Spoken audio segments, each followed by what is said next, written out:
Yes, hello everybody. Today we will do how we express decimal notation into p by q form.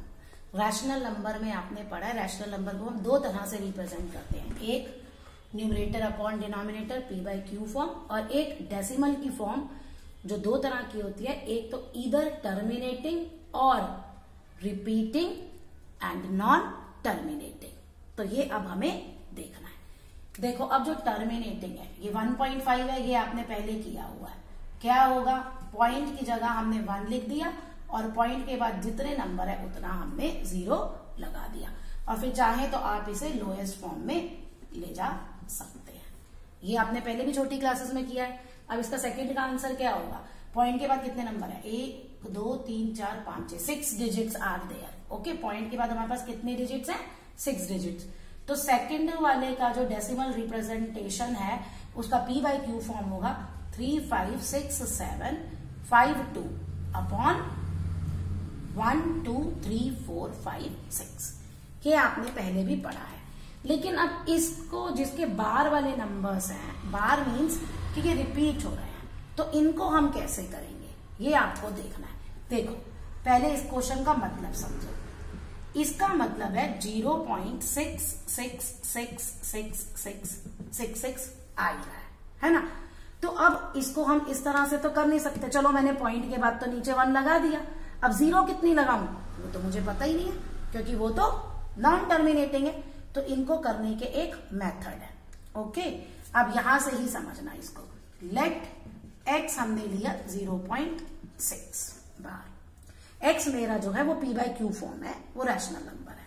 Okay, अब इसका logic क्या है कि बार जितने number repeat हो रहे हैं, या आप कहिए बार के नीचे जितने नंबर हैं, ठीक है, वो हमें देखना है।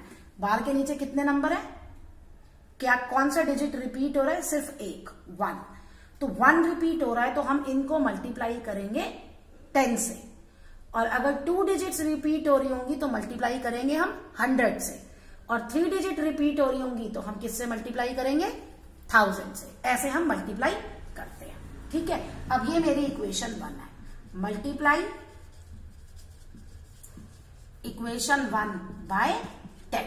अब देखो ये 10x इक्वल टू, अब देखो जब मैं इसको 10 से मल्टीप्लाई करूंगी, ओके, तो ये एक डिजिट इधर शिफ्ट हो जाएगा, क्या होगा ये नंबर 6.6666 तो आता ही जा रहा है, 666 तो आता ही जा रहा है ना, इसलिए मैं इसको 6.6 बार लिख सकती हूँ। हमारा लॉजिक क्या है, पॉइंट के बाद सेम नंबर लाना। जो हम ये मल्टीप्लाई कर रहे हैं 10 से 100 से 1000 से, तो उसका लॉजिक है पॉइंट के नीचे सेम नंबर लाना। अब सब्ट्रैक्ट 1 फ्रॉम 2। ओके, आप स्टेटमेंट लिखना, सब्ट्रैक्ट 1 फ्रॉम 2। देखो 10x माइनस x क्या होगा, 9x।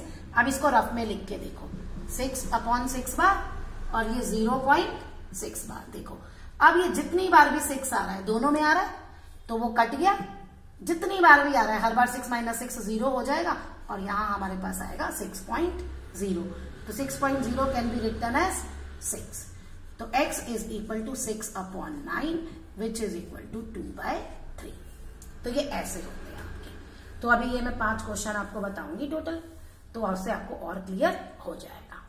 ओके, हमारा नेक्स्ट क्वेश्चन है 1.273 और 273 के ऊपर बार है। इसका मतलब ये जो 3 डिजिट ब्लॉक है ये रिपीट हो रहा है, 273 ऐसे, ये बार बार आ रहा है। इसका मतलब ये है, ठीक है। अब बार के नीचे कितने डिजिट हैं, 3, या 3 डिजिट रिपीट हो रही है, तो इसलिए हम इसको किससे मल्टीप्लाई करेंगे, मल्टीप्लाई। अब I am not writing the statement, okay, वो फर्स्ट क्वेश्चन जो मैंने किया था सेम वैसे सारा करना है। Multiply equation 1 by 10,000।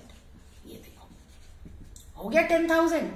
ओके, अच्छा अब इस 10,000 के बाद, अब जब मैं यहां 10,000 से मल्टीप्लाई करूंगी तो ये पॉइंट इधर आगे शिफ्ट हो जाएगा, ये होगा 1273.273 बार, because 273 is coming again and again. वो तो अनलिमिटेड नंबर ऑफ टाइम्स आ रहा है, ठीक है ना। अब ये हमारी बन गई सेकेंड। नाउ सब्ट्रैक्ट 1 फ्रॉम 2, 1000 में से 1 गया 999। अब ये देखो 1273.273 बार, 0.273 बार -1। देखो हमारा लॉजिक क्या बोला था मैंने, पॉइंट के बाद सेम होना चाहिए बार में, हो गया सेम। अब ये तो यहां से कैंसिल हो जाएगा, यहां आएगा माइनस करने पे ये, तो यहां आया 1272 और आपका आंसर आ गया 1272/999। ये ऐसे सॉल्व करना है। Okay, now your next question. Okay, 5th। अब देखो इसका क्या मतलब है, 6.0 इसमें 32 रिपीट हो रहा है, 0 पे बार नहीं है, 32 block is repeating, 2 digit block is repeating. ये डॉट डॉट लगाना, स्लैश लगाना जरूरी है, क्योंकि अगर आपने ये नहीं लगाया तो ये टर्मिनेटिंग होकर रैशनल नंबर बन जाएगा, तो इसलिए। हो गया क्लियर? अच्छा, जब आप ये क्वेश्चन करते हैं जो मैंने अभी आपको ऊपर बताया, एक पॉइंट ध्यान रखना आप कि पॉइंट के बाद बार वाली डिजिट होनी चाहिए, यानी रिपीटिंग ब्लॉक होना चाहिए। अगर वो नहीं है तो हमें पहले पॉइंट के बाद बार लाना है, फिर हम अपना वही पूरा प्रोसेस करेंगे। देखो यहाँ पॉइंट से पहले 0 है, एक डिजिट है, फिर बार है, तो अब इस पॉइंट को मुझे इधर शिफ्ट करना है। कितने डिजिट शिफ्ट करना है? एक डिजिट, तो इसलिए पहले मैं इसको मल्टीप्लाई करूंगी 10 से, मल्टीप्लाई इक्वेशन 1/10। ओके, अब ये मेरा क्वेश्चन बन गया ये वाले जो हमने ऊपर ये किए हैं। अब सेम काम फिर हम यहां करेंगे। जब भी यहां ये होगा तो आपको ये ध्यान रखना है कि पॉइंट के बाद आपके पास बार वाला नंबर होना चाहिए। अगर नहीं है तो आप उसे किससे मल्टीप्लाई करेंगे, वो करके आपको उसको कन्वर्ट करना है। अब देखो, अब बार के नीचे कितने नंबर है? 2 डिजिट्स हैं बार के नीचे, तो अब हम इसे इक्वेशन 2 को किससे मल्टीप्लाई करेंगे? Multiply equation 2/100। अब इसे 100 से करना है। अब इसको करना, ये बन गया आपका 1000 और ये बन गया 6032.32 बार, क्योंकि 32 बार ही रिपीट हो रहा है ना, 2 डिजिट आगे वो शिफ्ट हो जाएगा। अब ये है आपकी 3। नाउ सब्ट्रैक्ट 2 फ्रॉम 3, 2 फ्रॉम 3, क्योंकि पॉइंट के बाद सेम होना चाहिए और वो 2 और 3 में है। तो अब आप जब 1000 में से 10 माइनस करेंगे तो आपके पास आएगा 990 और यहां 6032, ये बार लगाना जरूरी है। अब ये आया आपके पास, ओके, 13 माइनस 6 कितना होगा? 795। Is it correct? 5972, तो 5972/990 ये है।